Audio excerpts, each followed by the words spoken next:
వర్ధిల్లాలి జర్నలిస్ట్ ఐక్యత. Andhra Pradesh working journalist federation ఏపీబీజే సంయుక్తంగా మార్చి 4వ తారీఖు నాడు చలో విజయవాడ అనేది జర్నలిస్టు సమస్యలపై పిలుపునివ్వడం జరిగింది. ఆ నేపథ్యంలో వర్కింగ్ జర్నలిస్టు ఫెడరేషన్ గోడపత్రిక బ్రోచర్ని ఈరోజు విడుదల చేయడం జరిగింది పల్నాడు జిల్లా కమిటీ ద్వారా. ముఖ్యంగా జర్నలిస్టు సమస్యలపై ఇళ్ల స్థలాలు, దాని తర్వాత ఓల్డ్ పెన్షన్ స్కీమ్, అంటే జర్నలిస్ట్ రిటైర్ అయిన తర్వాత వాళ్ళకి పెన్షన్స్ ఇవ్వాల్సినటువంటి అవసరం చాలా ఉంది. తర్వాత ఉచిత వైద్య విద్య, అదేవిధంగా ఇన్ని సంవత్సరాల మంచి పెండింగ్ ఉన్నటువంటి చాలా సమస్యలు ఉన్నాయి. ఆ సమస్యల మీద చలో విజయవాడ అనే కార్యక్రమం చేపట్టాము. జర్నలిస్ట్ అందరూ కూడా కలిసి రావాలని చెప్పేసి ఒక ఉద్యమాలాగా కలిసి వచ్చి మన సమస్యలను పరిష్కరించుకుందామని చెప్పేసి పిలుపునిచ్చిన నేపథ్యంలో అందరం కూడా వెళ్తున్నాము. మాతో పాటు మీరు అందరూ కూడా కలిసి రావాలని కోరుకుంటున్నాము. రెండవది, గత ప్రభుత్వంలో ఇళ్ల స్థలాలకు విషయం మీద జీవో ఇవ్వటం కూడా జరిగింది. కానీ జీవో రూపేణా వచ్చారు, అప్లికేషన్ కూడా కలెక్ట్ చేశారు. కానీ ఆ అప్లికేషన్లన్నీ కూడా అలానే ఉండిపోయినాయి. ఇంతవరకు ఎలాంటి కార్యరూపం గత ప్రభుత్వంలో చేయలేదు. ఇప్పుడు వచ్చినటువంటి కూటమి ప్రభుత్వం కూడా ఏం చేశారంటే ఎజెండాలో పెట్టారు, జర్నలిస్టుకి ఖచ్చితంగా ఇళ్ల స్థలాలు, ఇళ్ళు ఇస్తాము, వాళ్ళ యొక్క సంక్షేమానికి మేము ముందుంటామని చెప్పడం జరిగింది. కానీ 2 సంవత్సరాలు కావస్తున్న నేపథ్యంలో ఇంతవరకు ఎలాంటి మన ప్రక్రియ అయితే ముందుకు సాగలేదు. కాబట్టి ఈ అన్ని సమస్యల్ని పరిష్కరించుకోవడం కోసం, అదేవిధంగా జర్నలిస్టు మీద జరుగుతున్న దాడికి ఒక ప్రత్యేకమైన కమిటీ, హోమ్ మినిస్టర్తో కలిసి జర్నలిస్టు సంఘాలతో కలిసి ఒక కమిటీ కూడా వేయాలి. ఇలాంటి సమస్యలు చాలా ఉన్నాయి. కాబట్టి ప్రతి జర్నలిస్టు మేము ఒక ఫెడరేషన్ ద్వారా పిలుపునిస్తూ మాతో పాటుగా జర్నలిస్టులు అందరూ కూడా కలిసి రావాలని కోరుకుంటూ మన సమస్యలకై మనం పోరాడదాం, మన హక్కుల్ని కాపాడుకుందాం. వర్ధిల్లాలి వర్కింగ్ జర్నలిస్ట్ ఫెడరేషన్, వర్ధిల్లాలి వర్కింగ్ జర్నలిస్ట్ ఫెడరేషన్.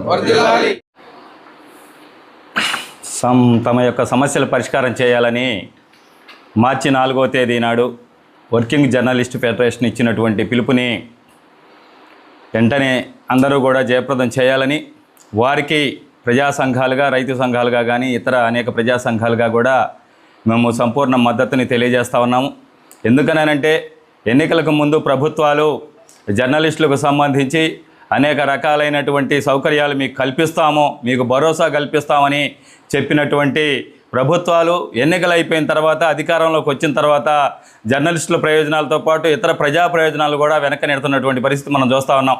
ఎందుకంటే ఈరోజు జర్నలిస్టులు ఉదయం నుంచి సాయంత్రం దాకా అనేక ఇబ్బందులు కోర్చి, అనేక కష్ట నష్టాలు కోర్చి, తమ కుటుంబాలను సైతం కూడా పణంగా పెట్టి ఈరోజు జర్నలిస్టులుగా ఈరోజు అనేక మంది మన ముందు పనిచేస్తూ ఉన్నారు. అందుకని వీళ్ళకి సంబంధించి ఇచ్చేటటువంటి పెన్షన్ అనేటటువంటిది ఈరోజు మనం చూస్తూ ఉన్నాం. ఒక రాజకీయ నాయకుడు ఎన్నికైతే అది 6 నెలలైనా సరే, సంవత్సరమైనా సరే, రాజకీయ నాయకుడికి పూర్తికాలం పెన్షన్ ఇస్తున్నటువంటి రోజుల్లో కనీసం ఒక 50-60 సంవత్సరాల పాటు దాని వృత్తి జీవితం మొత్తం కూడా దీనిలో కరగదీసినటువంటి ఒక జర్నలిస్ట్కి ఎందుకు పెన్షన్ ఇవ్వటం లేదు అనేటటువంటిది ఈరోజు ప్రభుత్వాన్ని మేము డిమాండ్ చేస్తూ ఉన్నాం. అదేవిధంగా ఇళ్ల స్థలాలు ఈరోజు అసెంబ్లీలో కానివ్వండి, అనేక మంది మనం చూస్తూ ఉన్నాం. ఎమ్మెల్యేలుగా ఎన్నికైతే వాళ్ళు ఉండే ప్రాంతాల్లో, హైదరాబాద్లో కానీ, అమరావతిలో కానీ, అదే అనేక ప్రాంతాల్లో ఎమ్మెల్యేలకి ఇళ్ల స్థలాలు, కోట్ల రూపాయల విలువలు చేసే ఇళ్ల స్థలాలు కనీసం జర్నలిస్టులకి వాళ్ళు ఉండే ప్రాంతంలో కూడా కనీసం వాళ్ళకి ఒక గూడుని ఇవ్వకపోవటం అనేటటువంటిది శోచనీయం. వెంటనే వాళ్ళకి ఏదైతే హామీ ఇచ్చారో వాళ్ళకి ఇళ్ల స్థలాలతో పాటు ఇళ్ళు కూడా నిర్మించి ఇవ్వాలనేది మేము డిమాండ్ చేస్తూ ఉన్నాం. అదేవిధంగా వీటన్నింటితో పాటు వృత్తిలో ఈరోజు మనం చూస్తూ ఉన్నాం, అనేక ఒడిదుడుకులను ఎదుర్కొంటా ఉన్నారు, అనేక కష్ట నష్టాలను ఎదుర్కొంటా ఉన్నారు. అనేక సమస్యల మీద ముందుకు వస్తున్నటువంటి తరుణంలో ఏ సమయంలో ఏ ప్రమాదం ముంచుకొస్తుందో తెలియనటువంటి పరిస్థితుల్లో ఖచ్చితంగా జర్నలిస్టులకి భద్రత కల్పించి వాళ్ళని కాపాడుకోవాల్సిన బాధ్యత మంది.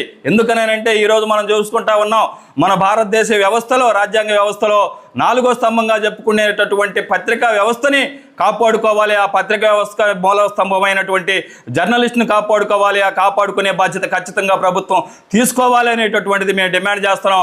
ఆ రకంగా సమస్యల పరిష్కారం కోసం వర్కింగ్ జర్నలిస్టులు చేసేటటువంటి పోరాటాల మొత్తానికి కూడా సంపూర్ణ మద్దతు తెలియజేస్తా ఉన్నాం. వారి సమస్యల పరిష్కారం అయ్యే వరకు మేము కూడా అండగా ఉంటామని తెలియజేస్తా ఉన్నాం.